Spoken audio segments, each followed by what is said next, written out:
Essa noite, irmãos, vamos abrir a palavra do Senhor no Evangelho de João, capítulo 2. E eu tenho certeza que esta palavra irá abençoar muito a sua vida, como abençoou a minha. É uma passagem fabulosa do Senhor Jesus Cristo. E eu tenho certeza que alguma parte dessa palavra vai transformar você essa noite, vai sair diferente em nome do Senhor. Assentados mesmo, vamos dar total atenção à palavra de Deus. Capítulo 2 de João diz assim: no terceiro dia houve um casamento em Caná da Galileia. A mãe de Jesus estava ali. Jesus e seus discípulos também haviam sido convidados para o casamento. Tendo acabado o vinho, a mãe de Jesus lhe disse: eles não têm mais vinho. Mas Jesus respondeu: que temos nós em comum, mulher? A minha hora ainda não chegou. Sua mãe disse aos serviçais: façam tudo o que ele mandar. Ali perto haviam 6 potes de pedra, do tipo usado pelos judeus para purificações cerimoniais. Em cada pote cabiam entre 80 e 120 litros. Disse Jesus aos serviçais: encham os potes com água, e os encheram até a borda. Então lhes disse: agora leve um pouco ao encarregado da festa. Eles assim fizeram, e o encarregado da festa provou a água que fora transformada em vinho, sem saber de onde este viera, embora soubesse os serviçais que haviam tirado água. Então chamou o noivo e disse: todos servem primeiro o melhor vinho, e depois que os convidados já beberam bastante, o vinho inferior é servido. Mas você guardou o melhor até agora. Este sinal miraculoso em Caná da Galileia foi o primeiro que Jesus realizou. Revelou assim a sua glória, e os seus discípulos creram nele. Que Deus abençoe essa palavra, amém, irmãos? Amém. Em nossos corações, amém. Quero falar nesse momento a palavra de Deus ao seu coração. Abra bem o seu coração com a seguinte mensagem: o vinho que não pode faltar na sua vida. Jesus quer dar um vinho para você que você não pode perder, não pode faltar. Que vinho é esse, pastor? Que vinho é esse que Deus quer revelar hoje, que não pode faltar na minha vida? Irmãos, em primeiro lugar, Jesus foi convidado para uma festa. Festa, irmãos. Provavelmente, quem foi convidado para essa festa foi Maria, a mãe de Jesus. E Maria, recebendo o convite, geralmente esse convite era extensivo aos demais membros da família. E Jesus, então, estava provavelmente também acompanhado dos seus primeiros discípulos, aqueles primeiros que Jesus começou a chamar para estar com ele: João, André, Pedro, Natanael e Filipe. Esses eram os discípulos, digamos, mais íntimos de Jesus, aqueles primeiros, os núcleos dos discípulos que começariam esse grande movimento mundial que alcançaria o mundo todo. O apostolado, a mensagem que iria ser levada. Então Jesus já considerava-os como da família, e ele então recebeu esse convite para uma festa. Irmãos, Jesus agiu muito diferente dos outros profetas, como João Batista. João Batista foi um profeta, mas ele se escondia no deserto, ele se isolava. Jesus mostra aqui que o seu ministério não era isolacional, fechado, mas era aberto. Ele queria alcançar pessoas, ele queria publicamente levar as boas novas. Ele não queria ser como esses outros, ele não se isolou. Jesus, pelo contrário, Jesus inicia o seu ministério não para fugir do mundo, mas para que a missão dele fosse influenciar o mundo. Jesus não queria fugir do mundo, mas queria servir como elemento transformador desse mundo, onde a vida dele iria aprimorar a sociedade. Então esse era o nosso Jesus, e ele fez isso numa festa. Irmãos, frequentar festas faz parte do plano de Deus. Faz parte do plano de Deus, porque o reino de Deus, Jesus contou numa parábola dele, que o reino de Deus dos céus é comparado a uma grande festa, um grande banquete, irmãos. O pai preparou para os seus filhos uma grande festa, um grande banquete para os seus filhos. Cada um de nós é convidado para esse grande banquete. Então, irmãos, a festa é uma coisa boa. Jesus foi convidado, ele fez questão de ir sim, porque ele queria estar no meio de pessoas. Então você que quer evangelizar e for convidado para uma festa de uma pessoa não crente, aceite ir, porque lá você vai poder ser diferente, lá você vai poder influenciar, vai poder dar testemunho. De repente eles até convidam você para orar pelo aniversariante, porque eles sabem que você é um diferencial. Então não recuse participar das festas. Cada um de nós é convidado para esse banquete, mas não pense que esse banquete é apenas no sentido de uma alimentação física, de comilança, material e substancial, onde existem frutas, verduras, carnes, aquelas coisas saborosas que geralmente tem no banquete. Não, a festa naqueles dias, irmãos, tinha duração de alguns dias. A festa espiritual que Jesus quer nos proporcionar não era só o banquete físico, mas principalmente era um banquete espiritual. Então Jesus queria levar também ali o início do seu ministério, as boas notícias do amor, da graça. A festa durava entre 5 e 8 dias. Naquela época as festas haviam danças, haviam sorrisos. Casamento geralmente, irmãos, é um ambiente bonito, existe uma decoração, todos colocam a melhor roupa, é um ambiente arrumado, existem presentes, existem encontros ali, alegrias nas festas, geralmente, decoração bonita, comida, fartura. O noivo olha para sua noiva e fica deslumbrada com a sua beleza. Então, irmãos, tudo dando certo, tudo maravilhoso, tudo lindo que é o casamento. Geralmente, quando a gente é convidado para o casamento, a gente não perde, Mas tudo isso, irmãos, quando a gente olha esse quadro do casamento, esse momento feliz vivido pelo noivo, pela noiva, e Jesus ali no meio, seus discípulos, a gente imagina um quadro, geralmente um quadro do novo convertido. Eu me lembro muito bem quando me converti, quando eu abri meu coração para Jesus, eu deixei essa alegria entrar, e tudo o que acontecia era maravilhoso, a igreja era maravilhosa, o pastor era maravilhoso, os irmãos me cumprimentavam. Então aquele primeiro amor, é tudo lindo, tudo maravilhoso, e que deve ser uma constância na vida do cristão, um eterno primeiro amor.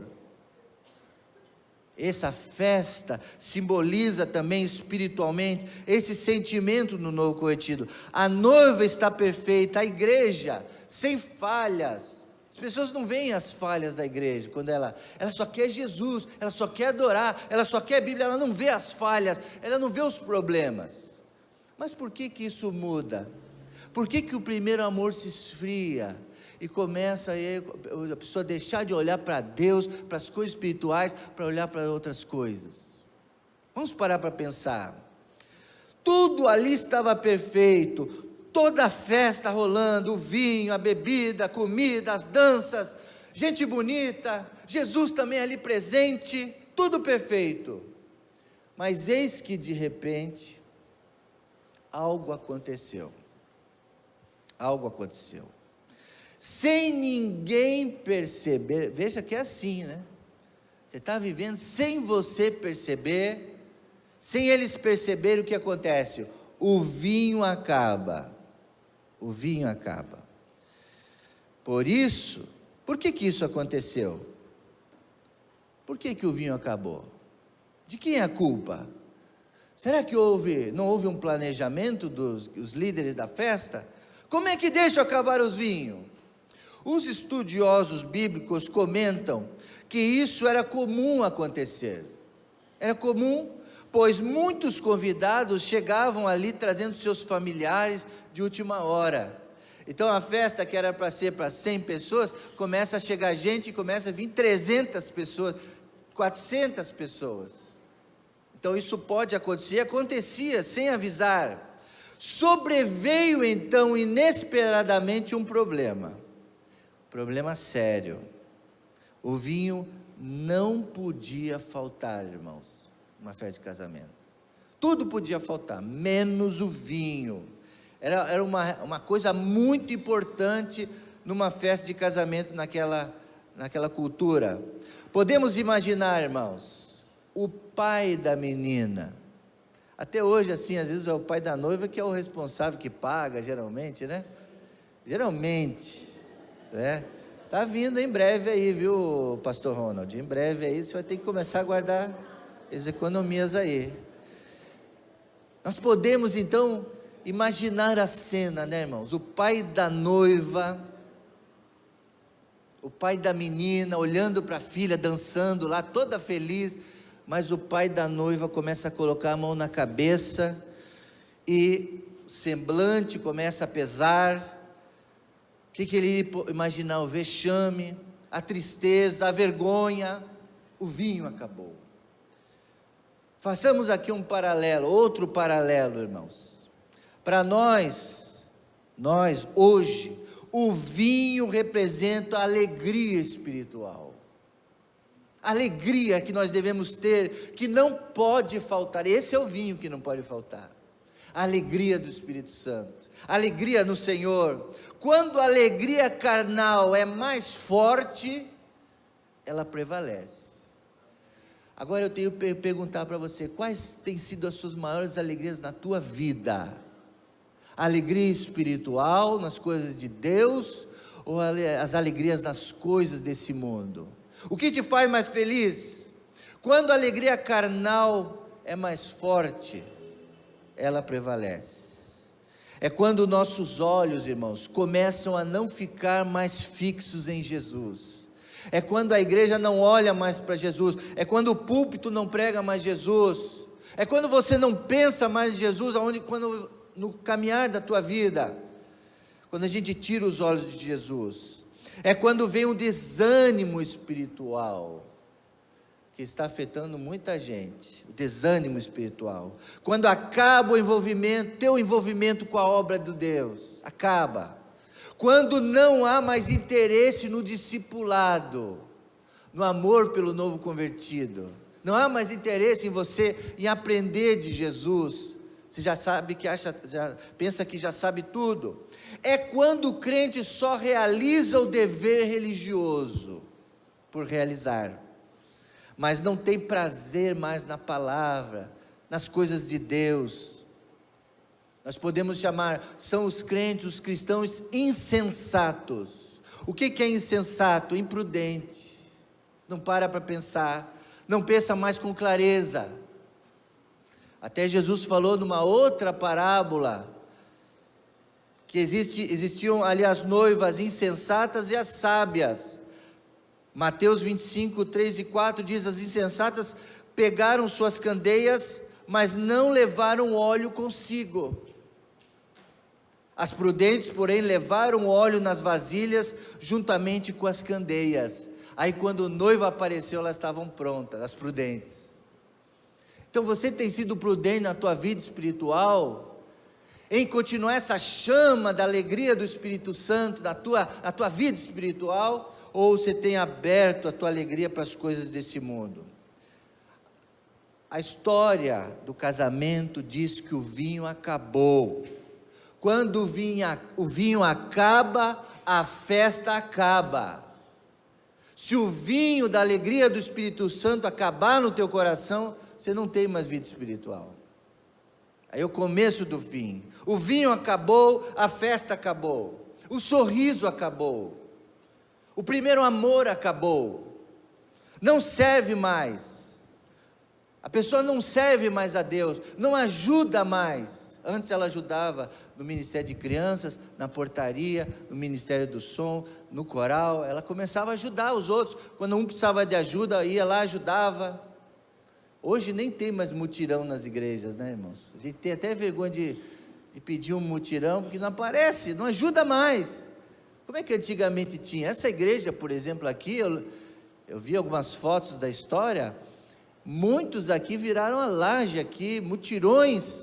Quando o pastor chamava, eles vinham, ajudava, mas não ajuda mais, não serve mais, não louva mais, não evangeliza mais, porque o vinho acabou. Por isso nós não podemos ficar sem esse vinho, amém, irmãos? Não podemos deixar esse vinho acabar, porque senão acaba tudo. Olha o problema dessa festa. Mas aprove a Deus, irmãos, glória a Deus, aprove a Deus que Jesus estivesse ali, amém? Aprove a Deus. Sorte do casamento, dos noivos, sorte, acaso, providência divina. A gente não gosta muito de falar esse negócio de sorte. Sorte, irmãos, é um substantivo que pode significar destino. Deus, Ele tem um destino para você, ter a alegria do Espírito Santo, para que o vinho não acabe. E Deus tinha algo naquele casamento, naquele casal. Mas sorte é um substantivo que pode significar destino, fado, ou um acontecimento casual que pode ser bom ou mal. A palavra sorte pode ter vários significados, usados em diversos contextos. Também denota destino ou bem-aventuranças. Então, bendito esse casamento, porque naquele momento da falta, quem estava ali? Jesus estava ali. O que importa é que no momento mais difícil, mais complicado, Jesus estava ali. Então na tua vida é a mesma coisa. Sem você perceber, pode acontecer um reverse. Algo pode acabar, algo pode acontecer, mas se Jesus estiver ali, irmão, glória a Deus. O mais lindo, irmãos, é que Jesus quer estar ali com você. O mais lindo de tudo, Jesus, irmãos, Ele poderia começar o ministério dele com muitos outros compromissos, de muitas outras formas, mas aparentemente Ele foi aproveitar o banquete numa festa, aproveitar a dança, aproveitar o vinho, mas com Jesus não tem nada que Ele não aproveite. Ele queria alcançar os corações ali. Tem uma música do cantor Estênio Márcios que diz assim: Jesus amigo dos noivos, Jesus amigo dos sonhos, Jesus o amigo da festa, o amigo da vida estava ali. Que poema lindo. Jesus o amigo dos noivos, Jesus o amigo dos sonhos, Jesus o amigo da festa, o amigo da vida estava ali. Gostou, Marcelo? Estou aprovado? Estou te imitando, hein? O que Jesus fez, irmãos? 3 coisas Ele fez. O que Ele pode fazer pela sua vida? Primeiro, mandar encher. Jesus não quer nada vazio, Ele quer a tua vida cheia. Cheia. Tinham 6 talhas, a Bíblia diz, 6 talhas. Cabia 120 litros em cada talha. Não era uma talha normal, era uma talha de pedra. Porque a pedra era usada para a purificação, para a lavagem espiritual das mãos e dos pés dos sacerdotes e das pessoas lá da cerimônia, lá do templo. Então Jesus quer encher talhas, porque para preservar-lhe a pureza, a frieza da água, é onde Jesus quer operar na nossa vida. Nessa passagem vemos a autêntica fé, primeiro de Maria.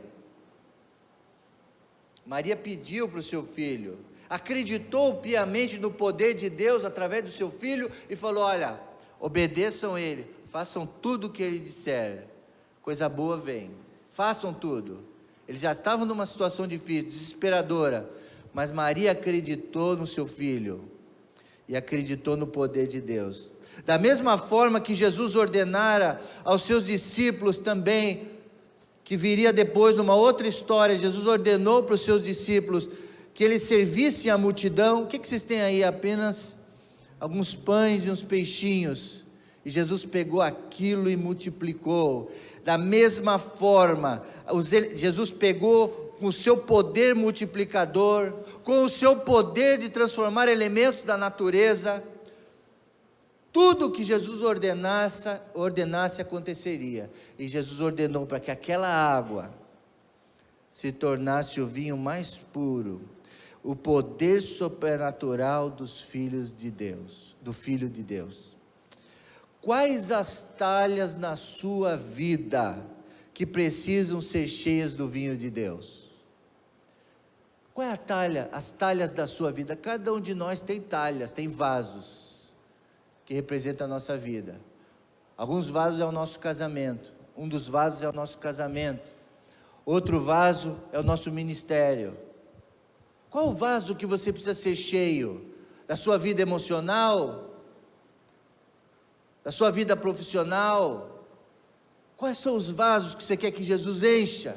Deus quer encher. Primeira coisa, Ele quer encher. Qual vinho está faltando na sua vida? No seu casamento? No seu ministério? Jesus quer encher essa noite. Jesus quer que você, mas tem que obedecê-lo.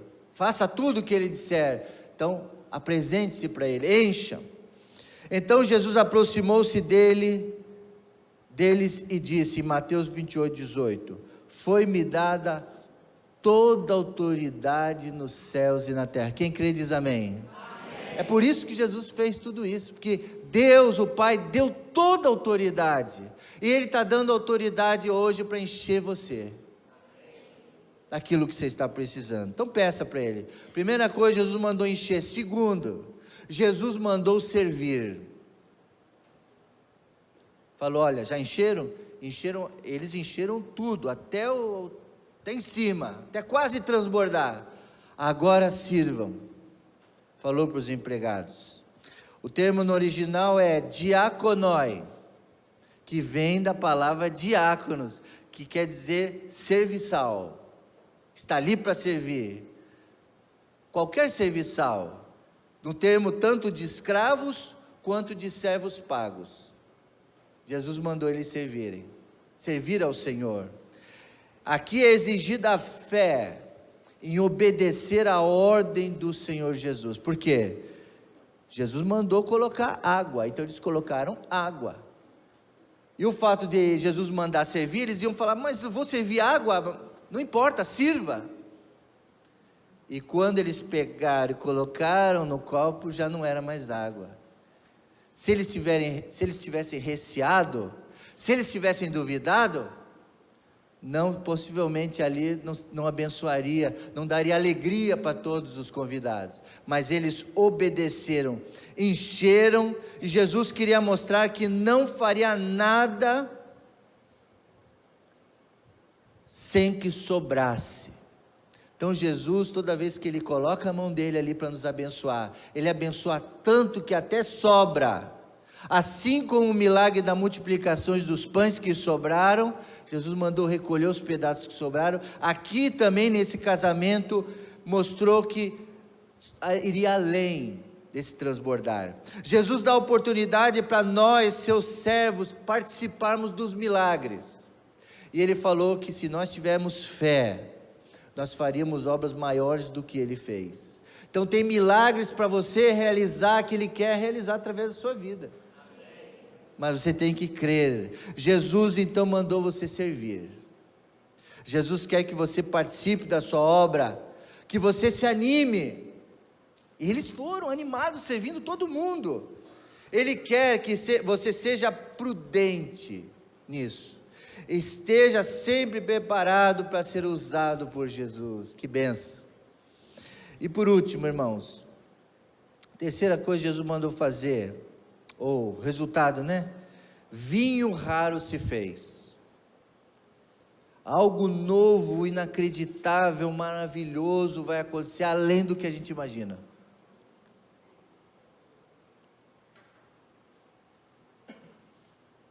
Fez-se um vinho de altíssima qualidade, o que foi atestado por quem conhecia. Jesus mandou: vai e leve para o chefe, o maître, o mestre-sala, que seria considerado o gerente do salão do banquete, aquele que era o chefe de todos, que conhecia tudo sobre banquete, sobre serviço, sobre comida, sobre vinho. Leve e mostre para o mestre-sala. Naquele momento, então, o pai da noiva também é testado. De novo o pai da noiva, né? De novo o pai da noiva é testado, pois foi aqui feito algo extremamente raro. Por quê? Porque serviam primeiro o melhor vinho. Não, serviam primeiro o melhor vinho. Depois que todo mundo tinha bebido bastante, então já estava quase no fim, aí sim, depois que estava todo mundo satisfeito ou já bêbado, servia o vinho de pior qualidade. Aqui foi feito ao contrário. Isso chamou muito a atenção do pai da noiva e de todos os convidados, e principalmente do maître, porque todos deixavam o pior para o fim, pois os convidados já estavam embriagados. Mas com Jesus, com o nosso Jesus, não tem engodo, não tem erro. Se você busca Jesus, Jesus é melhor sempre, no início e no fim. Amém, irmãos? Ele é melhor sempre. Então ele mostra aqui exatamente isso. Com Jesus não tem enganação. Ele é o melhor. Ele quer o melhor para a gente. Então acredite. Agora é o momento certo para você experimentar o melhor da sua vida. Agora é o momento certo. Então Jesus mostrou ali que no final da festa, Ele iria se revelar ao mundo como o verdadeiro Deus, Messias, poderoso, enviado para salvar. Salvou esse casamento, salvou a alegria daquele casamento. E Jesus falou assim: olha, não parem a música, continuem brincando, continuem festejando, continuem se alegrando, porque eu estou aqui. Então, Igreja Jardim da Prata, continuem felizes, continuem vibrando, continuem trabalhando, porque o amigo da festa está aqui. Não parem de se alegrar, pois o amigo da festa nunca vai deixar vocês. Assim é com Jesus, assim é a igreja. Concluindo essa noite, meus amados irmãos, não deixe Jesus do lado de fora da festa, nunca. Convide hoje Ele para estar no seu coração, do lado de dentro. Nunca deixe Jesus do lado de fora da sua vida. Tudo que se relacionar com a sua vida, que Jesus esteja presente, amém? Tudo, no teu trabalho, em casa, na sua cama conjugal, em tudo convide Jesus para estar ali, e Ele vai multiplicar, Ele vai abençoar. Convide a Ele para participar da sua vida, não somente dos momentos de crise, dificuldade, mas nos momentos felizes também. Jesus gosta de estar em festa, irmãos. Existirão momentos em sua vida em que você vai ser surpreendido. Vai ter. Acabou o vinho, e agora? Se Jesus estiver presente, a festa será salva. Ele providenciará abundância para você, e o nome dele vai ser glorificado. É isso que Ele quer. Jesus quer glorificar o nome dele na tua vida. Jesus quer glorificar o nome dele no teu trabalho. Em tudo que você fizer, Jesus quer ser glorificado. A festa do casamento, o vinho não pode acabar, ou seja, a alegria ainda pode tomar conta da nossa vida, e pode ser ainda melhor do que no início. Então às vezes a gente começa errado, dá tudo errado, mas se você hoje colocar Jesus, o início se torna agora, uma nova vida. Foi assim comigo, tem sido assim com todos aqueles que colocam Jesus em primeiro, é o primeiro amor. Eu convido você hoje, se você está desanimado, se você está triste espiritual, se você não se alegra mais com Deus, com a igreja, com o Espírito Santo, mude isso agora. Volte ao primeiro amor, a essa alegria que Jesus quer proporcionar. Encha as talhas, encham as talhas da sua vida. Isso significa, Deus quer o nosso trabalho árduo. Lembre-se, Jesus fala, encham de água. Eles foram lá com baldes, eles tiveram que trabalhar para encher. Assim nós também temos que fazer de tudo para encher a nossa vida. Não desanimar, faça esforço nesse trabalho. Encha a sua talha espiritual, a sua talha familiar, a sua talha do seu casamento, do seu ministério, para essa água se transformar em vinho e a alegria nunca acabar, transbordar. Faça isso essa noite e que Deus te abençoe.